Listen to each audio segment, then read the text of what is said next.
ثم إني أني أسألك أسألك علما علما نافعا। عارفا। बिस्मिल्लाहिर्रहमानिर्रहीम। अल्लाह रब्बुल इज़्ज़त की करोड़ों रहमतों का नुज़ूल हो हमारी इस बेटी पर और इसकी वालदा पर, जिसने इसे इस छोटी सी उम्र में ही अल्लाह के दीन की तरफ लगाना शुरू कर दिया है। हमारी ये मासूम सी बेटी अपनी वालदा से कैसे मसनून दुआएं सीख रही है, ज़रा देखिए ये मुख्तसर सी वीडियो।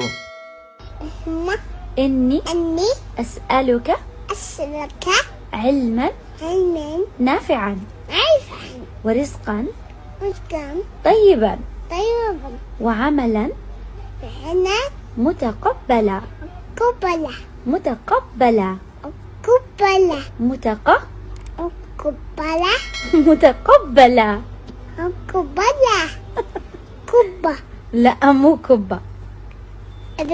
इल्हाद और लादीनियत के इस दौर में जहाँ स्कूलों में बाकायदा तौर पर डांस क्लासेस हो रही हैं, गाना सिखाया जा रहा है, जहाँ मुख्तलिफ स्कूलों में कुरान मजीद की तालीम सिरे से दी ही नहीं जाती और इसे मायूब समझा जाने लगा है, वालिदैन की तरफ से अपने बच्चों पर इस तरह तवज्जो देना इंतहाई खुशाइंद है।